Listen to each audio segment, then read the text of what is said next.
Monday morning is here. A weekend of college football is behind us, and we have got a lot to dissect as this was an amazing weekend of football. We need to talk about the Texas Longhorns getting a massive win on the recruiting trail for one of the top prospects in the nation, five-star offensive tackle Brandon Baker out the state of California. We need to talk about what this means for the Longhorns, why this is such a big win, and everything in between. We then need to turn our attention to the weekend where we have got several games we need to get through. And because we try and do this in an hour, today might be a little bit different. Today might be much more structured than we're used to seeing over here on this channel. But there's a lot of information we need to get through, and I want to be able to get through it all for all of you. Chris, thank you for being in here. As always, my man. We have a lot to talk about, and because I like to make this flow, I think it's just great to start with recruiting, right? That way we start with recruiting, go from there into the weekend of college football awesomeness that we had. And because of that, we're going to start with the Texas Longhorns getting five-star offensive lineman Brandon Baker out the state of California. Now, one of the things I love about this, whenever we talk about individuals like a Brandon Baker, it's the fact that he plays for an or a modern day academy. I apologize. Modern day, like an IMG, there are these academies that you are going to be battle tested coming out. Not only is he practicing against guys that will be playing college football, he's playing in a league against guys that will be playing college football, playing against competition such as St. John Bosco, where DJ Uiagalelei went to. So this is a fantastic addition. Not only do you get a guy who's battle tested, which already you love to see, but he's a guy who's battle tested and has done so well in those battles that he's tabbed as one of the best prospects in the nation. In fact, 24/7 Sports has him ranked as the number 24 or 25 prospect in the nation, giving Texas yet another five-star, joining Colin Simmons, and I don't think they're done. Five-star defensive back Kobe Black is a name to keep your eye on, as I think the Texas Longhorns really like where they sit in that battle. But refocusing to Brandon Baker, you can never have too many offensive linemen. I've quoted this video so many times. Nino's Sport Corner did a phenomenal video whenever Steve Sarkisian and Kyle Flood were first hired to take over the Texas Longhorns, highlighting the inadequacies of Texas offensive line recruiting. And hats off to Kyle Flood. Kyle Flood is an individual we knew was a great offensive line coach for the work he did while at Rutgers and at Alabama, but we also knew he's a phenomenal recruiter. And time again, he is backing that up. I tell this story all the time. The class right before Steve Sarkisian and Kyle Flood left the Crimson Tide to go to Alabama, Kyle Flood assembled an offensive line class that at the time I contended was the best offensive line class I had seen in recruiting. In fact, I charged so many of you with a simple task. Go out and prove me wrong. If you take offense to me saying that this offensive line class that Kyle Flood had just assembled is the best offensive line class I've ever seen from a recruiting standpoint, not from a development standpoint, because it was far too early to tell, go out and prove me wrong. What I realized soon thereafter is even if people didn't think it was the best, nobody was arguing that it wasn't one of the most impressive collection of offensive line talent they had seen. That was until Kyle Flood did it once again the very next year for the Texas Longhorns, where he got Kelvin Banks, Campbell, and a litany of other guys to come in there and try and fix that offensive line. And now we fast forward to where we currently sit.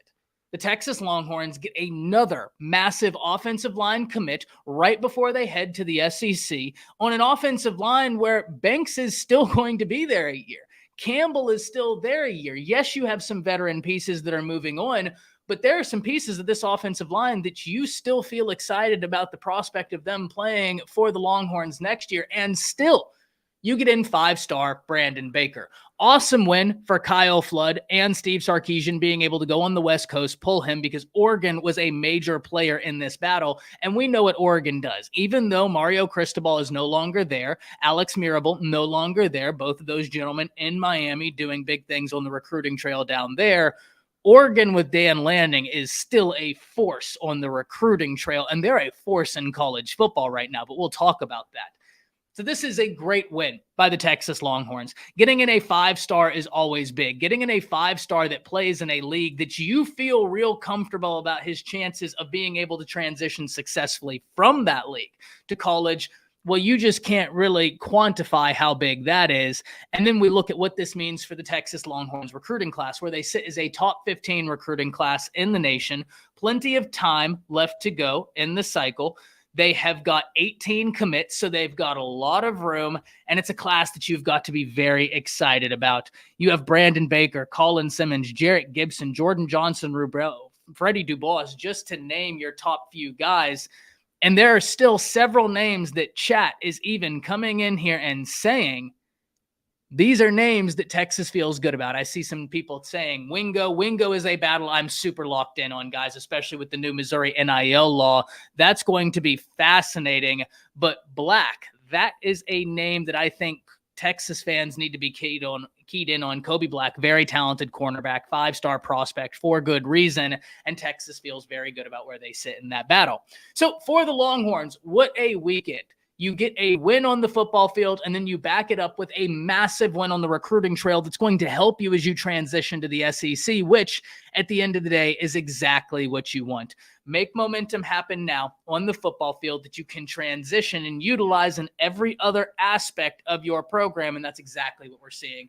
Hats off to the Texas Longhorns. Hats off to Kyle Flood as they get a huge win on the recruiting trail. 5-star Brandon Baker out the state of California. Let's move on. Now we need to talk about the unbelievable slate of college football games we had last weekend, or I should say this past weekend. And we're going to start with a headline that you see up here that's a little bit inflammatory. And I know that some of you saw that and instantly clicked because I'm not typically one that does inflammatory headlines. Not for any other reason. It's not something that typically happens. But this was something I saw, and this was something I knew that we needed to talk about.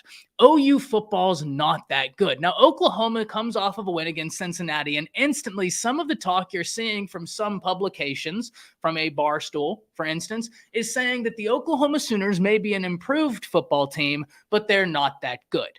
And when I saw that coming off of the Cincinnati win, I knew this was something we needed to sit around the table and discuss. How good is Oklahoma? Do we have any sort of idea how good they are? And what can I tell you about the Oklahoma Sooners program as it currently sits? Well, first and foremost, let's rip the Band-Aid off real quick.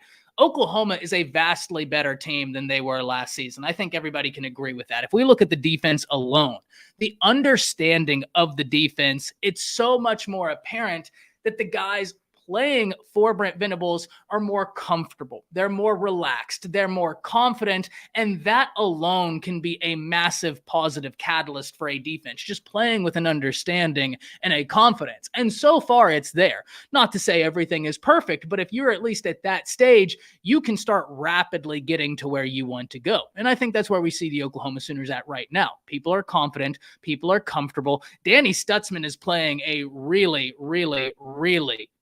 good brand of football, right, ladies and gentlemen? Danny Stutzman is playing with a man possessed. He is playing a really impressive brand of football. But there is one thing that is true. We haven't necessarily seen Oklahoma play anybody yet that you point to and say, that's the team. That's the team right there where we look at and we say, that's the signature win. Now, in fairness, there's two different ways to argue this, right? There's two different ways we can argue this. Because Oklahoma has played teams such as an Arkansas State and absolutely kicked their teeth in. And the argument I see so many times is, well, Arkansas State isn't a very good team, which is true. But at the end of the day, you can only play who's on your schedule, and you can only control what you can control within that 60 minutes. And in those 60 minutes, the Oklahoma Sooners were very impressive. No matter who they played, to do that to a live opponent, it's impressive. And especially when we look around college football and you might see an Alabama struggling with a USF, an opponent that Alabama should kick their teeth in, yes, but they're struggling. And I do think it means something that we just didn't see Oklahoma struggle with the early opponents like that. I do think that that is a sign that they are an improving football team. However, if you are a doubter, if you are a naysayer and you say, but Ty, can we tell how good they are? This is where I would start to agree with you. I would say, well, I think it's very simple. If we're operating under the assumption that they are an improved football team, both offensively in aspects and defensively in aspects, and I say offensively because it looks like the offense has a greater understanding, much like the defense, there is an area of the offense that has got to come together, and we'll talk about that. I think if we're operating under that assumption and we can go forth from there, I would agree with you a little bit to the point of I don't know who OU is just yet. There's still a lot of questions I have. Now, they've gone about answering some of those questions just because they have not worried about who they're playing. They've just tried to play Oklahoma football, which I do think is a good thing to do. Establish your brand of football so that whoever you're playing, that's where you're going to take them. You're going to take them to Oklahoma football or Alabama football or Ohio State football. The name isn't important. It's the theory behind what I'm saying that's important. And that's what we've seen them do thus far. But we haven't seen it against an opponent once again that you point to and you say, that's the game where now we know or have some major semblance of who Oklahoma is. So do I agree with the talking heads that are saying, hey, Oklahoma's a bad team, they're not a good team? No. I don't think that you win some of the games in the manner they've done if you're not a good team, right? I just think that logic falls in on itself. Because I think Alabama, we'll talk about that, they showed that they're finding their identity right now. They struggled against USF. USF just went and kicked someone's teeth in this weekend, right? So it's one of those things where the game has to be played. Oklahoma is beating teams exactly as they should, if not more, right? I said this against Arkansas State. If Oklahoma would have beat Arkansas State 45-0, everybody would have been satisfied, but they did it much more than that. That means something. That does mean something. So let's focus in on this Cincinnati game because I disagree with the premise that Oklahoma is not a good team. I can agree with the premise that I don't know exactly who they are yet. That much right there, I think we can agree upon. And if that's the conversation we're starting towards, I think we can end the conversation getting some really cool ideas out there and having some really cool discussions about the Oklahoma Sooners. But we don't know who they are yet. And I think that that's a fair thing to say. There's nothing wrong with saying that. So let's turn and look at this game against Cincinnati. Because this game against Cincinnati was a little bit all over the place. And there are aspects of Oklahoma's team that I'm looking at and saying, okay, this was a question I had. And you've answered it. I was worried. Worried is a strong word. I was curious to see what the Oklahoma wide receiver room would look like coming off of a year where they lost their tight end, where they lost Mims, where Theo Weiss was no longer there. Eric Gray was such a big catalyst in the running game, but he was also a threat in the passing game. That's not saying they got him as active in the passing game as I thought they would. In all honesty, they didn't. I thought Eric Gray would be a much bigger threat in the passing game for the Sooners than he was, but just his presence is a presence you have to account for if you're a defense. So in fairness, that alone makes him someone you have to account for, which in turn makes him effective. The Oklahoma wide receiver room, they have stepped up.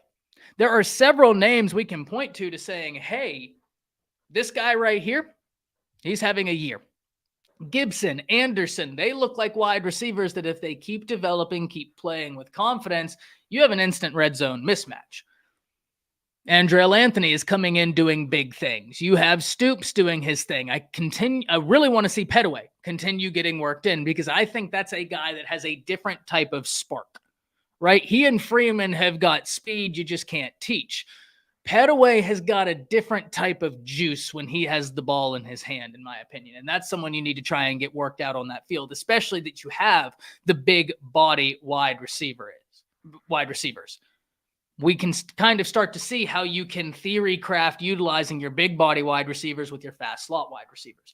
So that's an area where Oklahoma, they instantly hit the ground running. An area where I think we looked at and said, okay, well, we just saw the OU running back room against Florida State in that defensive front find a ton of success without Eric Gray. With Barnes and Sawchuk, I think a lot of people anticipated that the Oklahoma rushing attack would be much further along than it is. But one thing that really stands out to me is they've only had one game on the schedule where they had a running back go over 100 yards. In fact, they only have one game on the schedule where they had a running back go over 70 yards, and it was against SMU. Other than that, they have failed to have a running back hit 70 yards in 3 of the 4 games they've played. Now, I understand it's been a little bit of a running back by committee, right? You've been testing out different guys, and I get that. But there's going to come a point where you're going to have that balance. You're going to have the ability to establish the running game. And I think we're seeing that from Oklahoma. think we're seeing that from Oklahoma, and they certainly like the running backs they have. But we just haven't seen Oklahoma play an opponent that has forced that out of their hand, right? And that's a very important thing that I want to talk about. Because I think the Oklahoma running game, we can all agree, it's not as powerful as we thought it would be. But in that same vein, this is why I contend teams do need to play tough teams, if you can help it. Now, unfortunately for Oklahoma, the Georgia game got taken away. So they can't help that. That was the SEC's doing. That was not Oklahoma's doing. That was not Georgia's doing. That was the SEC. When I look at this, it's hard for me to tell just who, even an area of Oklahoma that I'm curious about right now. How good is your running game? I can't even feel like I know the answer to that, because I think that there is a logical answer that if I raised a concern about the Oklahoma rushing attack, Chris or Jay or PG or Indy or Travis, they could look at me and say, yeah, but we haven't played anybody that has forced our hand. We've been able to get whatever we wanted out of the passing attack. We haven't had to really lean on a rushing attack to find success. And for that, I would say, yeah, that's fair. So we need to see Oklahoma play anybody. And unfortunately for the Sooners, right, there's a good news about this and a bad news about this. You don't play anybody really until you play Texas. The good news about that is you can feel fairly confident, or as confident as one can feel in the game of football, that you will walk into that game healthy. The bad news is I don't think that it does your team justice in terms of what they are going to expect. Because you go from a Cincinnati and then an Iowa State into Texas, and that's a massive jump. That's a massive jump. We're going to see exactly who Oklahoma is in a few weeks, because I don't think that Iowa State is going to be the team to test them, right? I just don't. But at the end of the day, I think it's fair to say that we don't know in full certainty how good Oklahoma is. I don't think it's fair to say Oklahoma isn't a good team. I think it's fair to say we don't know how good they are. Now, if I'm just specifically looking at this OU versus Cincinnati game, breaking this down, Cincinnati, right? Cincinnati is a team that had opportunities, but they could not capitalize on them. I mean, Emory Jones's first interception had me just hanging my head, because there are certain throws as a quarterback you were taught you cannot make. You just cannot make that throw. That was one of them. Now, great play by the Oklahoma defense. Two things can be true simultaneously: that it was a great play by the defense and that it's a throw. As a quarterback, you're absolutely taught you can't make that throw. You just can't. There's a too high safety look. You can't make that throw. Not in this position. So Emory Jones and that Cincinnati offense, they couldn't get out of their own way, but a lot of that was because of that Oklahoma defense. And this Oklahoma defense, there's one area that they are absolutely humming right now, and that's in turnovers. They're able to generate turnovers at will right now. And that's going to be something we continue watching, especially going into this Texas game, because turnovers are a major catalyst in college football. Let's hit some comments. And then, because like I said, we have a lot of games to go through.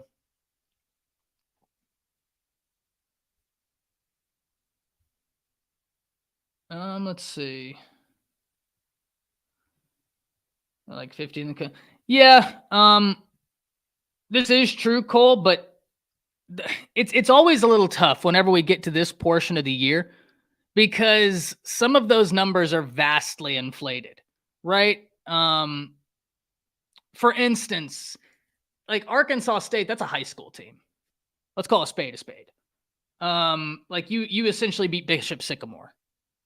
And so, like, yeah, all those numbers are real, but how do we really look at those numbers and say, how does this translate if you played a Oregon or a Utah? And I'm not saying they don't. I'm just saying there has got to be some sort of translation occur. It's not just a one-to-one, because we dominated Bishop Sycamore, we will then dominate Oregon. Those sort of transitions don't happen. So yes, the defense and offense has been much better. How much better, we don't know, though. Texas's win against Bama is not that great. I disagree. I think it's a very good win.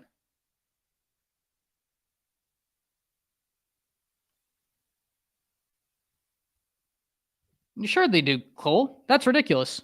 Everybody knocks SEC teams or whatever for their easy schedule. I mean, I've had it from Texas and Oklahoma fans all the time about, oh, Alabama's playing Mercer this week, and I'm like, yeah, didn't y'all play Mary Mother Sisters of the Poor week 1? And Bama was playing a ranked team? No, this year didn't work out that way because they played MTSU, but it's all relative.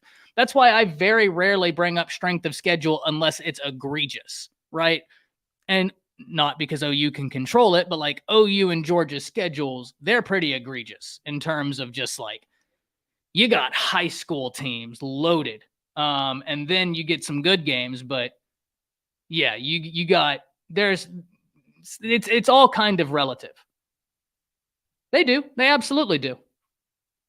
They absolutely do. I completely disagree with that take. I hear it all the time over here on this channel from Oklahoma fans about Alabama playing, like I said, playing Mercer. And then they're like, oh, well, we play our cupcakes at the beginning of the year. And I'm like, okay, I can hear you. I understand that. That's logical to me because you're saying you played your cupcakes at the beginning of the year as opposed to playing them more at the end. But the counter argument to that is if you're playing and opening up with like LSU opening up at Florida State, your chances of getting through the year healthy to get to those games at the back end of your schedule, right? You just have a greater chance of injury. So yeah, well, it's because they win, Cole, right? Like it's because they win. You answered your own question. If Oklahoma, when Oklahoma was winning and they weren't playing great schedules, they were getting into the college football playoffs. So it's all kind of that right there. If you win, you'll get in. If you win, you'll get it. Win against the teams that are in front of you, and you'll be completely fine. I do agree with you there. You don't have to have a gauntlet schedule. Alabama. He doesn't miss Riley. Yeah, I don't necessarily think that Oklahoma misses Lincoln Riley right now. This is true. This is true.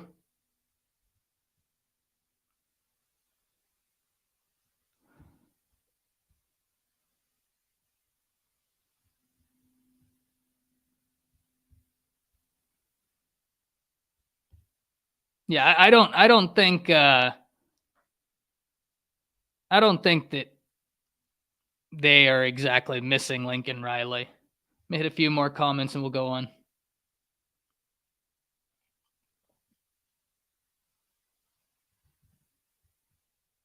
Yeah, I mean, nobody's doubting that, Cole. I think you're kind of debating yourself right now, my guy. Like you're almost like the snake chasing its tail right now and self-cannibalizing itself. We're not saying that if Oklahoma beats Texas, then they beat Texas they'll go to the playoffs. What we're saying is you got to win to do it. Oklahoma is winning now. Nobody here is arguing that point. We are saying that you haven't played anybody yet, which is true. SMU's a quality opponent. Cincinnati's a quality opponent. I grant you that. Arkansas State is a high school team, but everybody has those games. So I'm just interested to see how Oklahoma plays whenever they play a Texas. Gustavo says, Ty, didn't Bama just beat a ranked team? Yes. In the second half, actually dominated. Really happy with the second half of that Alabama game. We'll talk about it. But guys, look, Oklahoma is a much improved team. This is something we know. We know they are a much improved team. We just need to see them play a team that we look at and we say, that is the answer. That's the answer. That gives us some sort of semblance as to who Oklahoma is. Because right now, I think it's fair to say they're better. But how much better, we just haven't had the opportunity to see. We just haven't had the opportunity to see that. So very excited to see once we do get that opportunity. They're not terrible, Green. They're 49 in total defense, right? So I'm not saying they're like a top 25, but they're not just awful. So I do disagree there, Green. They're not just awful. Number 49 in total defense isn't poverty. It's not like, we talk about you're going to have a hard time winning a national championship with the number 49 total defense, but that's not just a poverty defense. So yeah, let's hit a few more comments, and then we're going to move on to Alabama bounces back against their schedule. I kind of still disagree, Green. It's not a poverty defense, man. I do disagree with you there. Cincinnati, I'm not saying it's like a test that's like Texas, but it is a test, right? Okay, here's where I get you, Green, because my big thing in life, and this is only because I did debate for so long, is logical consistency. I heard what a good test that the Rice win, that we would actually look better at that Rice win because Rice is a team that Rice team is better. They just got crushed by USF, who won one game. Rice is not good. They're not. But they did things against Texas that worked, right? Now, that doesn't mean Texas bad, but that does mean that we can't just look at something in its entirety and then label it one way. Does that make sense? Like, there's the nuances in this. And certain parts of Cincy's defense, while not world beaters, it is nuanced, right? Like, it's not a poverty defense.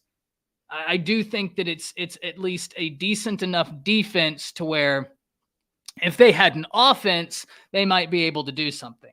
Now, if I was you, Green, I would be arguing that their offense is tough to watch because when they just really struggled getting anything going consistently offensively in that Oklahoma game. But yeah, I do disagree a little bit. I don't think it's the best defense, but I just don't think it's a poverty defense. If you're top 50, you're doing something. You're doing something. Let's move forward. Alabama versus Ole Miss. Did Alabama find their identity? And this is a question I'm fascinated in, guys. One of the things that drove me up a wall going into this game is not playing Jalen Milroe against USF. And one of the reasons is because Jalen Milroe is a brand new quarterback who doesn't have a whole lot of reps under him, who needs all the opportunities he can get. He has got to be in a position where he has the ability to go out and make mistakes, to go out and make plays. And USF was a beautiful opportunity for Alabama to continue developing Jalen Milroe. Instead, they turned to the other quarterbacks. Now, we've talked about this. I have been told several different reasons as to why Jalen Milroe didn't play. None of them are important at this point. What is important is he did play against Ole Miss. And in the first half, they took their lumps. In the first half, you were able to drive the football, and then the bad interception happened. And that's an interception you can't throw. But that's part of the reason why I think it was such a big mistake to not play him against USF. And I understand that against MTSU, you might still have a quarterback battle, right? I understand against MTSU, you might still have a quarterback battle. So it's the first game of the season.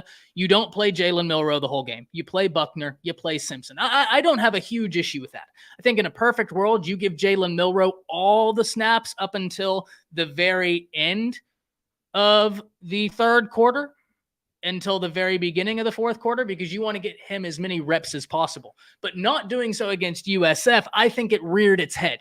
In the early portions against Ole Miss, you could tell this was an Alabama team that was still trying to find an identity. And I don't know that they have completely arrived at their identity yet, but I did see something in the second half that gives me hope. They are on the way. For the first time this entire season, I watched an Alabama team at least look at itself in the second half and say, okay, this is what we do well. This is what we don't do well. This is what we want to do well, and we think we can while remaining true to our identity. They put their head down, and they did it. That second half Alabama team is an Alabama team that can still go forth with the season in front of them so long as they continue progressing. Because the team we saw against USF That was a team that was going to take lumps this season. Lumps. You walk into LSU playing like you did against USF, and it's going to be a bad day. Jaden Daniels would lick his chops. You play like that. So thankfully, Alabama responded, specifically in the second half. So there are a few things that I definitely want to talk about, right? I want to talk about some of the inadequacies of the first half, where Alabama still struggles, because I'm not going to sit here and pretend to any of you that it's an offensive juggernaut team. They're not. Alabama is not. But the offense is improving. And I think it can be an offense that's good. I think it can be an offense that you win a lot of games with because of the style. But there are a few things that have got to happen, and we're going to dissect them. So let's start in the first half. What did I see that I liked? First off, Alabama's defense. Ladies and gentlemen, this is the defense I wanted last year. The defensive backs are there, right? I knew when I watched that Texas game, yes, Texas wide receivers won some of those matchups, no doubt. But in a lot of those instances, it wasn't a situation where a wide receiver was just running free. In a lot of those circumstances, an Alabama defensive back was right on them. You had the beautiful throw. You had the beautiful throw from Quinn, the moon shot that, let's be honest, there's no defending that throw.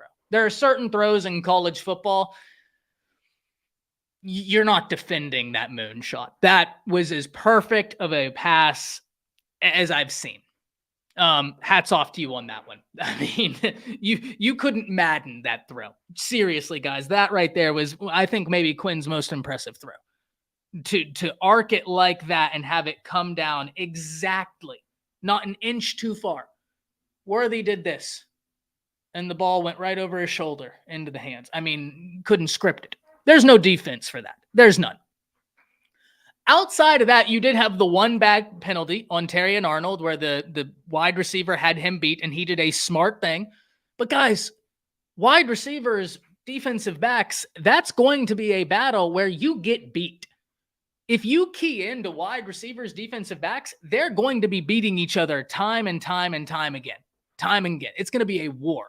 But what I liked watching Alabama in that Texas game is I'm looking at this Texas wide receiver room, and I've said I think it's as talented as any in the nation. And I'm looking at the Bama DBs who are in a lot of man coverage. They asked them to play a lot of man, and they're not just getting destroyed by these Texas wide receivers. They're running stride for stride. That made me happy. And then yesterday, we saw that yesterday, I apologize, ladies and gentlemen, Saturday, time is escaping me. Saturday, we saw this Alabama secondary. It's for real.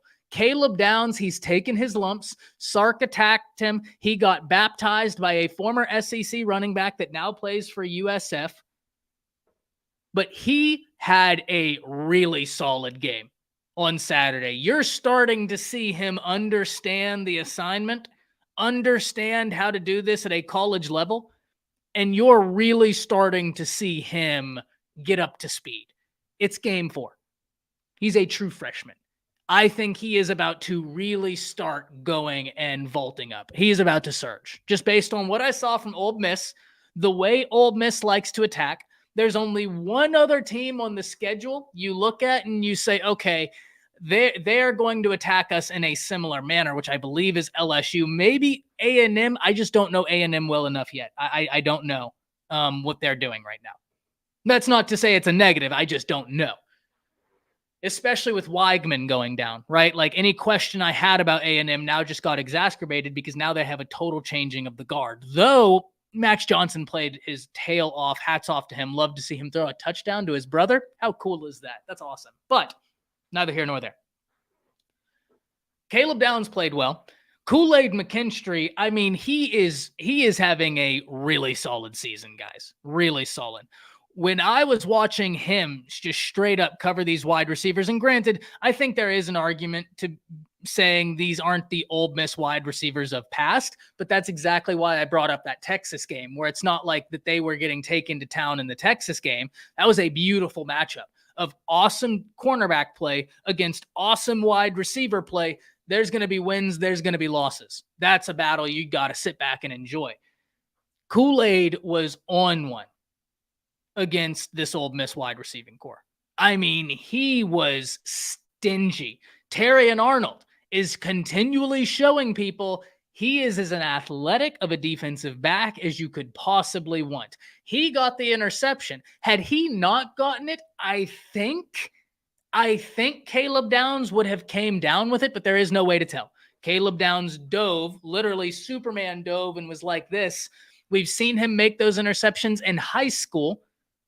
But the thing that is, there's no argument on is that he would have had an opportunity at an interception and that Ole Miss wide receiver wasn't catching that ball. That wasn't happening. The Bama defense, ladies and gentlemen, it's ferocious. And the thing that I saw from that defense that I liked the most is that you're starting to see the pressure on the quarterback come. 15-41. 15 is playing a hell of a year this year. Right? Had a tough game against Texas, but really looks like he had a come to Jesus moment throughout that Texas game and especially after, right? Which sometimes getting punched in the mouth, which is why I love scheduling those games early. I love LSU scheduling that game against Florida State week 1. I love Bama, Texas week 2. Get punched in the mouth early. Take that shot early because there's a chance you can fix it. You take that shot in November, you are who you are at that point. Take that shot early, get back to the drawing board, have a come to Jesus moment and understand who you are. That's what Alabama did. Alabama defense is playing ferocious, ladies and gentlemen. And we talked about inside linebacker play. OU's got a guy that I think will be up for the butt kiss, Danny Stutzman. He is playing that good. Even if you're a Texas fan in here, guys, let's call real. Stutzman is playing like a man possessed. Genuinely. Let's just talk ball here. Let's drop fandom. Let's talk ball. He's playing unbelievable. Jalen Ford, playing unbelievable. But Deontay Lawson for Alabama, I got to put him up there, guys, with those two. He is playing so high quality. Got a little banged up in this game. Hopefully it's okay. It's an ankle injury. We will see. Oh, yeah. I had to mention Jalen Ford. You can't talk inside linebacker play in college football right now and not talk Jalen Ford. Like, that cat is so instinctive. He's a different type of instinctive when it comes to coverage. Stutzman, these guys are going to be on that Butkus Award list. It's going to be easy.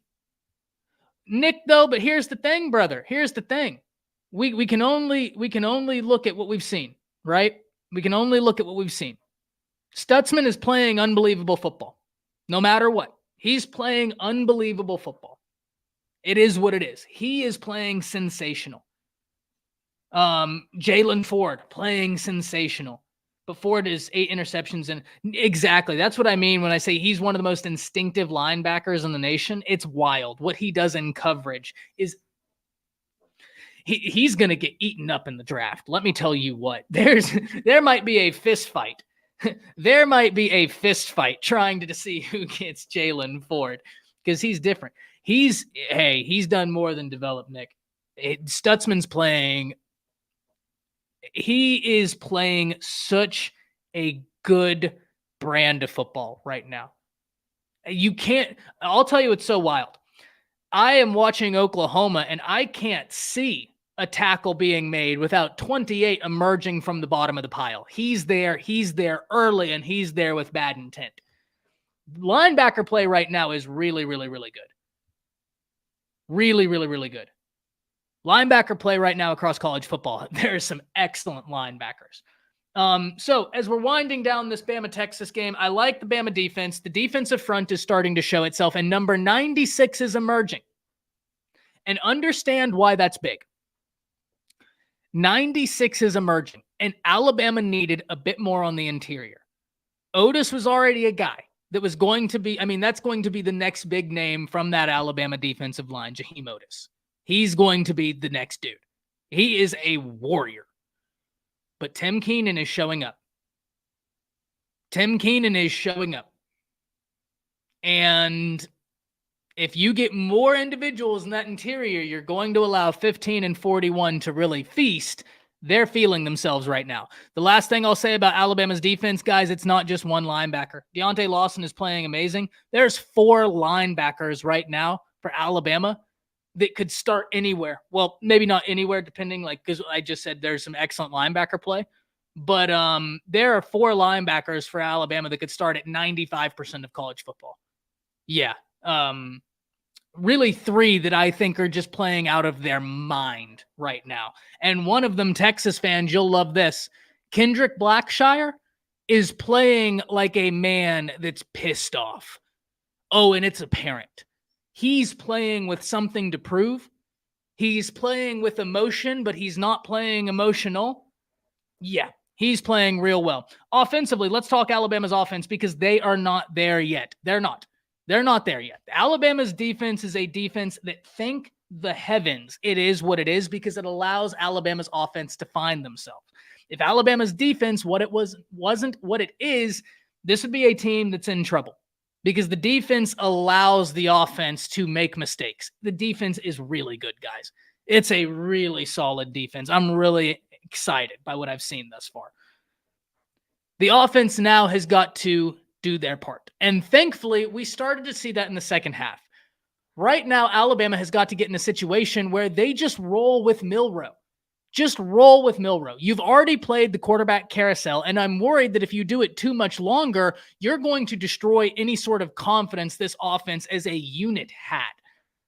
I think it's incredible that Alabama responded as well as they did against a ranked opponent in Ole Miss after they did that, because you knew it wasn't good for the team.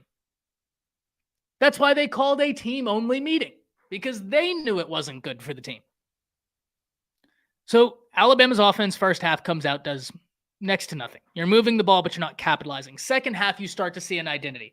Alabama has got some pieces of this offense that are very dangerous. Guys, I have been complaining about the wide receivers for years now. I've said they're talented, but they can't catch. This year, I mean, I have got my hands on some all-22. So I can tell you for full confidence that the wide receivers are doing their thing. They're releasing beautifully. Routes are running really nice. Jalen Hale from Texas might have just taken jobs last week. Yeah, he's good. He's a big body wide receiver that is releasing as quick as some of Alabama's slot guys. Jalen Hale, really looking good. This is something I liked seeing that. But you also have to just let Milroe make some mistakes. And I know Alabama fans don't want to hear that, but that is the nature of starting a quarterback that you realize you're going to have to grow with.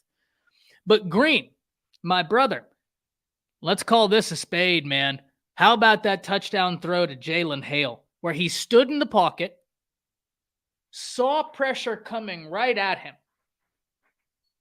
didn't budge, threw a strike. Beautiful pass. Jalen Hale comes down with a big-time reception. If Alabama's offense finds an identity, ladies and gentlemen, it will be a good offense. I'm not sitting here telling you it's going to be the number one offense in the nation, that it's going to be Washington's offense. It's not. It's not. But the reason why they can be effective, they can play bully ball.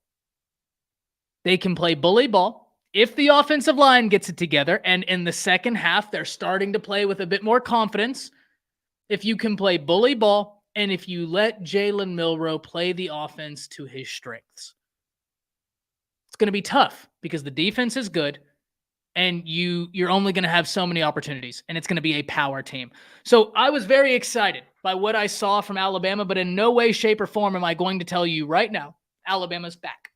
That all the questions you may have, I'm not going to sit here and tell you as an Alabama fan, take away all those questions, guys. Everything got answered. It didn't. It didn't. What I will tell you is if you have a book of questions for Alabama, come to me because we can start crossing some of those questions off. We may even be able to put a little asterisk next to one and write a nuanced explanation as to why Alabama may be solving it. But I'm not going to tell you to take those questions away, because I think the questions are still well placed. We need to see Alabama continue to do its thing. Jam Miller's hit on special teams.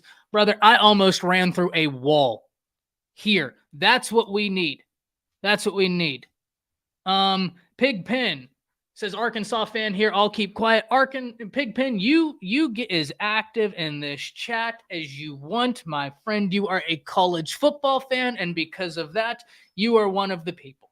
You take your spot around the table and you participate, my friend. Hey, Arkansas, y'all don't have Rocket Sanders. That's a tough loss, my friend. KJ Jefferson is a good quarterback, but I was already curious to see how Arkansas would bounce back without having the two inside linebackers that y'all had last year that, quite frankly, my Tide really messed up letting Drew Sanders leave and then go to Arkansas because he was a better inside linebacker than either of the inside linebackers for Bama last year. That's a fact. That's a straight up fact. Drew Sanders was that good. Arkansas has been in a position the previous few years where they've been missing or they've lost a critical piece this year. Then the next year, they're figuring out a way to go without it, and then they lose another critical piece. And then they figure out a way, and then they lose another critical piece. But you know what they do, Pigpen? You know what you can hang your hat on, and you know what you can do? You can walk around with your head held high, because I think this weekend shows it. This weekend shows it. Y'all fought. You fought.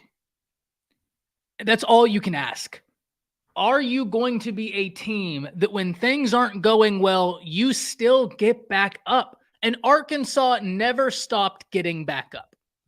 Even when LSU turned the momentum and everything was going in LSU's way, Arkansas was just like Randy in that episode of South Park where he says, I didn't hear no bell, where he takes on Bat Dad. That was Arkansas. And I know I made a joke in all of that, but I am not attempting to make a joke of Arkansas. I am attempting to make light of a situation by pointing. You get what I'm doing here. But hey, man, Arkansas, I'm really rooting for Pittman. I really like Sam Pittman. I really, really like him. I think he's a great coach for the university. I think he's a great ambassador for the university. What more could you want, man? What more could you want? Excited for our matchup. Pigpen, very excited.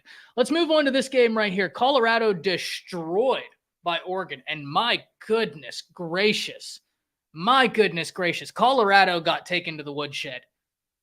Colorado got taken to the woodshed here.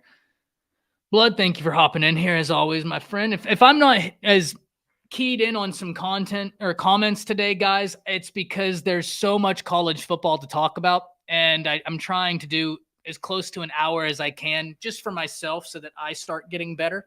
And so that's why if I'm not as active in comments today, that's why we'll do that at the end though. I promise. I promise. Colorado destroyed by Oregon. Now we talked about this game on Bleacher Report and I'd picked Oregon to win this game. I didn't know if Oregon would cover and they did and some. So I was completely wrong there. The one area, and I say one area, the multiple areas where I was just worried about Colorado in this game. And understand, I have been someone that was actually a Colorado, I don't want to say apologist, but a Colorado advocate. That's the word.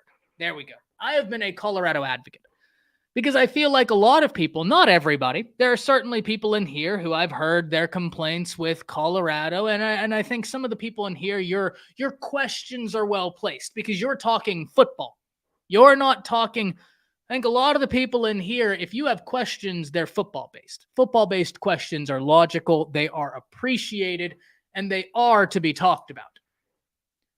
But when I looked at this game, Oregon was the better team, right? Like, let's just all be honest here with each other. Colorado is a much improved team from last year. I think Colorado's a good football team. But what do I always say? You cannot be one-dimensional and expect to take it all home, which is why I have maintained, even with Colorado's success, that yes, this is about what I expected from the Buffaloes. I will at least pat myself on the back there. This is about what I expected from the Buffaloes whenever I'd see their offense, because I watched Shadur at JSU. I actually watched a lot of the JSU games. I watched a lot of them because there was a coach from JSU that is from my hometown, Gainesville, Texas. In fact, his son now plays for Prime in Colorado. So I had a little bit of a tie. And on top of that, Prime lived right down the street from where I live. I say right down the street, but that's because I'm from Texas. And if y'all are from Texas, you know that's a turn of phrase we use here. You'll hear someone, oh, let me get the directions. Yeah, you just go right down the street and take a left. Well, right down the street means you go an hour and 45 minutes south, and then you take a left. He lived about 45 minutes down the road from me. And that was on country road. So it really wasn't all that far.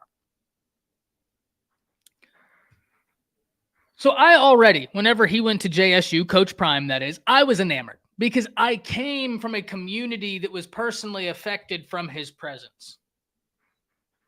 Right? I came from a community that was personally affected by his presence. And I knew how much they thought of him. So at JSU, I wasn't surprised to see the turnaround he did there, or at least turnaround's a bad word. I wasn't surprised to see the results that he found there.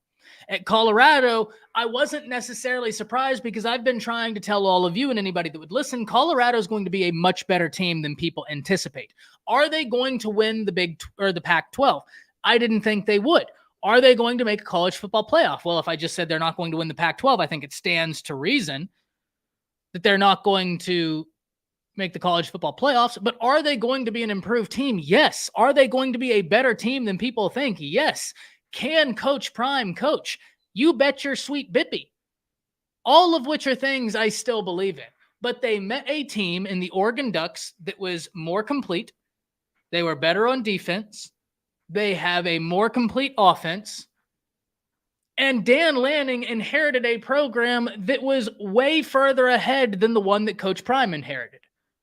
We need to understand, for as impressive as Colorado is this year is just the beginning. This is just the foundational year for the Buffaloes. So if you were someone thinking that Colorado was going to make the national championship, hey, it would be an awesome story. I'm here for great stories, but I don't think it would be a realistic story. I don't. Not this year. God, no. God, no. Now, if you told me, hey, Ty, I think Colorado is going to be a team that shocks some people in college football, they're going to catch some wins that nobody expected, sure, I'm here for that. Absolutely. Completely agree with that.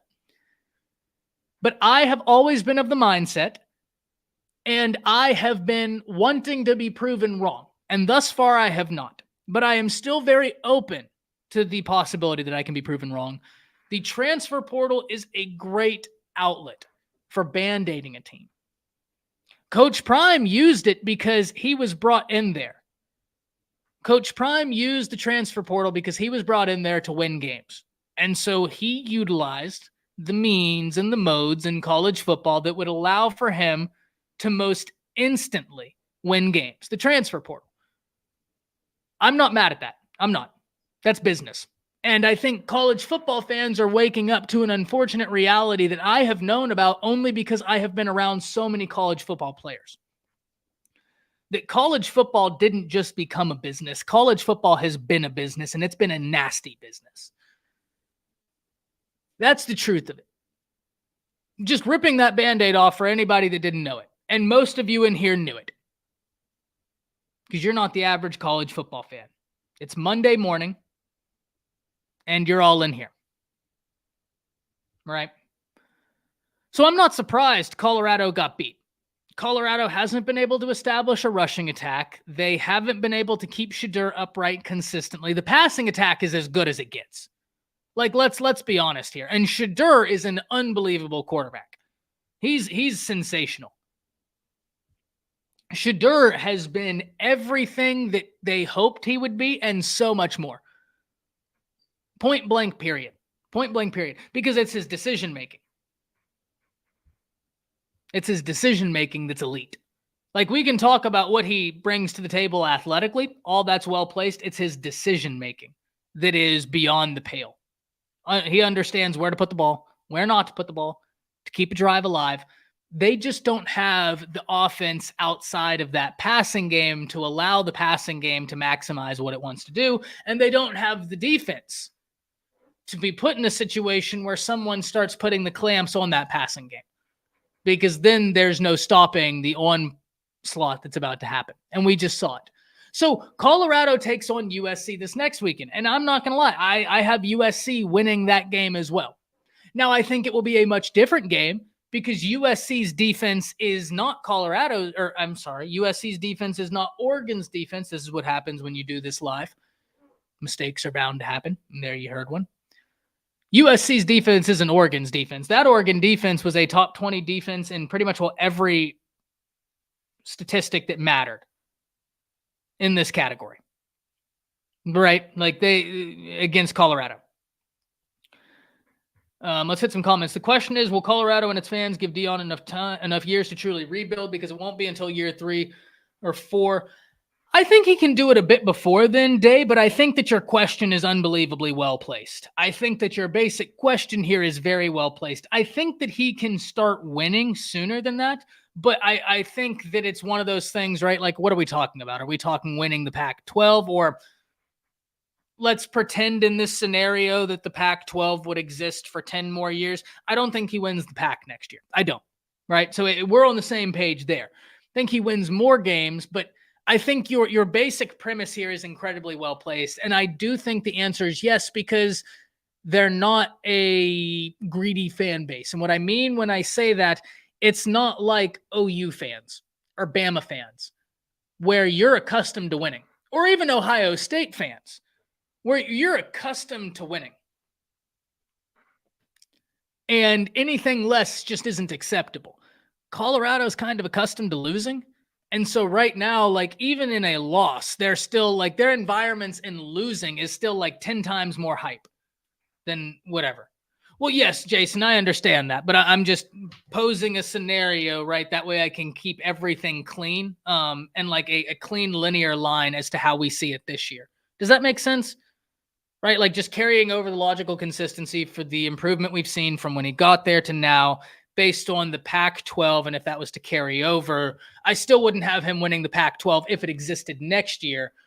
But no doubt. That was just something I did in my head because for whatever reason I told myself that it was cleaner, but now that I'm saying it out loud, it seems kind of convoluted.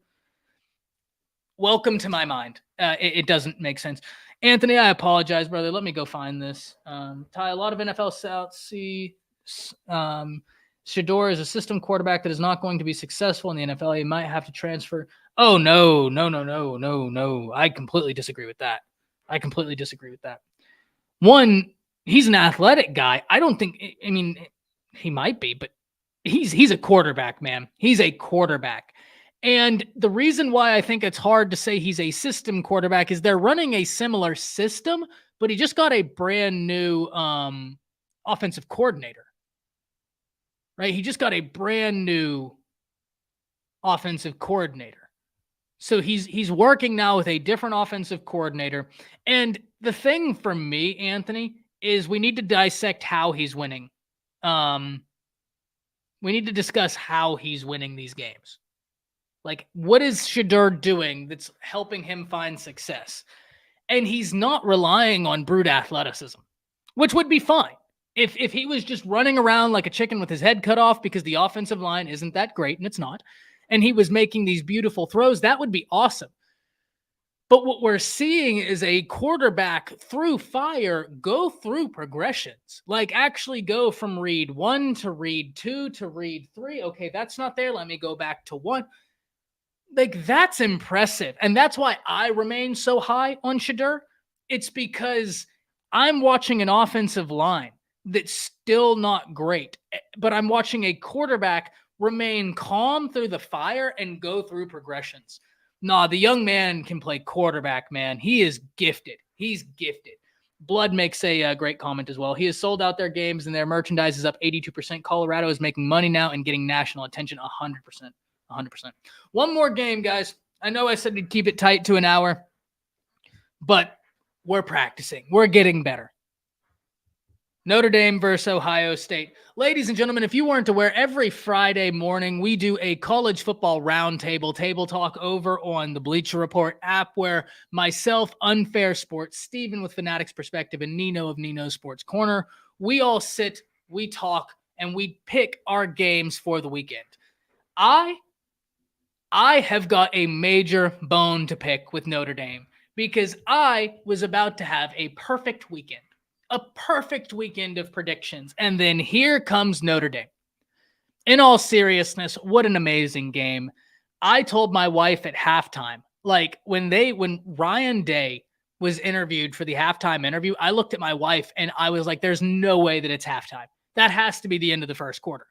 Personally, that game flew by for me. I mean, just absolutely flew by. I was having a blast watching it, but I've told y'all before, I kind of like those slugfests where you're not getting a lot of scoring. I appreciate that as well. Don't get me wrong, right? Who doesn't like a good old-fashioned teeth kicking? But I must admit, guys, those sort of slugfests, they move me. Oh man, where the defense is hard knocked, you're hearing pads just crack. Awesome game. But I want to focus on the last 2 to 3 minutes of this game. Right? Free Shadow, what a game, man. What a game. I want to focus on the last 2 to 3 minutes. Because this game, in a lot of ways, and this is what we were talking about on the Bleacher Report app, it went a lot of the ways I thought it would, but I got to give a shout out, guys. Steven, Fanatic Perspective, he had a lot of interesting points on this game. Now, we all ended up picking Notre Dame, but he was bringing up the history of this series, Notre Dame versus Ohio State, and how long it's been since Ohio State lost to Notre Dame. And, you can't argue with the history. My thought process on this was as follows. You're right, Steven. It's been a while. But Notre Dame played Ohio State close last year. I don't think Ohio State is as good this year as they were last year, at least going into that game. And I think Notre Dame is better this year than they were last year. So when I looked at that dynamic, I was thinking, okay, well, they have an experienced quarterback. They have a really good running back in Estime. It was a close game last year. If I'm looking at the quarterback perspective, I like McCord. I like Devin Brown, right? I'm not saying either of those guys are bad, but I don't think either of those guys, as we currently sit here and talk, are CJ Stroud. Sam Hartman's a better quarterback than anybody Notre Dame has had in a few years. He's just better. So I looked at this and said, okay, it was that close last year. It's at home. Touchdown Jesus is up there watching. Notre Dame's going to win this game. They're going to win this game. The last 2 to 3 minutes, guys, had me on the edge of my seat. Now, first off, let's talk about the play that set Ohio State up for those first and goal, second and goal opportunities to end up winning the game. How in the world do you let that happen? You come out and you know they're going to one of two places. Where have they gone all game? Emeka Egbuka, right? He's been killing you. And then they've got Marvin Harrison Jr. Don't let them go to either of those two. Anybody else, if they beat you, fine. But there are two names. You bet your bottom dollar I'm not letting them beat me. Not on this play. Marvin Harrison Jr. and Emeka Egbuka. They're too good. They are too good. I would make sure everybody on my defense knew, hey, you can't let them beat them. And there were 3 Notre Dame defenders within a 10-yard vicinity of Emeka Egbuka. Catches the ball. Great catch by him. Great throw by McCord. Not trying to minimize any of this. And you have them on the 1. Well, then the problem comes where you run out 10 men. Not once, but twice. Guys, whenever Kyle McCord got that intentional grounding penalty, I looked at my wife and said, yeah, I feel very good. Because when I saw Notre Dame score with about 4 minutes left, I looked at my wife and said, I think I'm about to have my perfect weekend, which is big because there will be weekends where, the ball doesn't bounce my way. And this was one of those weekends, right? Where some of my pick, the game was decided on one or two plays. You redo those games, I could have easily been wrong. Easily. One or two plays decided those games. It just so happened to bounce in my favor. There will be weekends where, I don't have the ball bounce in my favor. I needed the perfect weekend, or I wanted the perfect weekend to be able to account for those weekends. Didn't get it. And it's fine picking the game, losing. That is what it is. But watching how it happened, you take the lead with 4 minutes left. I'm sorry. I'm wrong. You don't just take the lead with 4 minutes left. As I'm remembering this game, I'm getting more upset. So we're going to go a little bit over an hour. You don't just take the lead with 4 minutes left. You take the lead in the fourth quarter. You stop Ohio State. Ohio State punts the ball back to Notre Dame with Notre Dame up with 4 minutes left in the game. You got 4 minutes. You've got the ball. And you're up. Win. You have got to have something accounted for to where you can kill the clock. And on top of that, you have Estime, who's averaging almost 10 yards a pop right now. Well, not in that game, but prior to. You get my point. Audric Estime had been automatic, had been sensational. They hemmed him up. But you still have a running back room you feel great about. Well, they couldn't do the 4-minute drill. Notre Dame had to kick it back to Ohio State. And instantly, when they couldn't do the 4-minute drill, my confidence wavered. Not going to lie to you. My confidence wavered a lot. And then as Ohio State is driving, I'm not happy. Then you get the intentional grounding. And I'm thinking, cool, we're good. Ladies and gentlemen, to trot 10 men out on the field, not once, but twice, it's inexcusable. I like Marcus Freeman. I like him a lot. I think he is going to be a coach for Notre Dame that will find success. I really am excited about his future. But that is inexcusable. I mean, that's just not good. I am sitting here questioning some of the Alabama coaches, looking at you, Tommy Rees, for deciding, depending on the reasons, right? I've been told a lot, for not playing Milroe against USF. You won that game. You played with fire. You got burnt, and I'm glad they got burnt. But to trot out 10 men, not once, but twice. And the thing that got me more than anything was the overhead picture. And I'm fairly certain some of you have had to have seen it. The overhead picture that really showed you Notre Dame only had 10 men on the field, and guess the guy they were missing? The defensive lineman that was right where Ohio State rushed the ball and ended up scoring. Now, you could tell me, Ty, I don't think that man would have made a difference. Maybe it wouldn't have, but do you want to know why I would at least argue with you on that?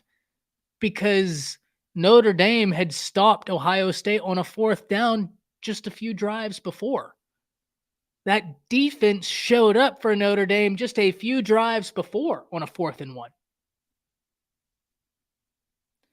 But this time they didn't. And it's one thing not to get it done, but it's another thing not to give yourself an opportunity to get it done. And Marcus Freeman didn't give his guys an opportunity to get it done by rolling out 10 men. Football is a game of inches. Football is a beautiful game because we can look back at this game.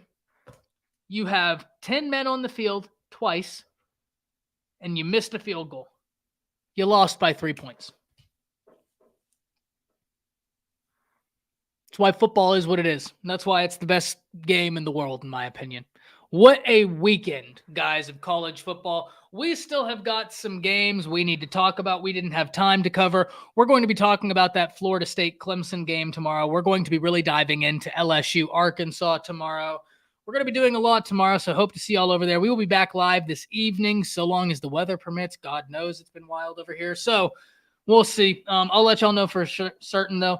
Be sure to hit the like button. And as always, guys, if you like vintage college football fan apparel, head over to homefield.com. Use code ATTS15 for 15% off your first order. They've got the best collection of vintage gear. In fact, if you see me wearing Alabama fan wear, it comes from Homefield. Thank you very much to Homefield for being a supporter of the channel. As always, guys, yay. We'll talk Washington tomorrow too, Shadow, because you already know I talked about them a lot last year. They were my guilty pleasure team last year, and they are awesome this year. We'll talk about that. Y'all have a good day. We'll see you tomorrow. Until next time, that's it. See you.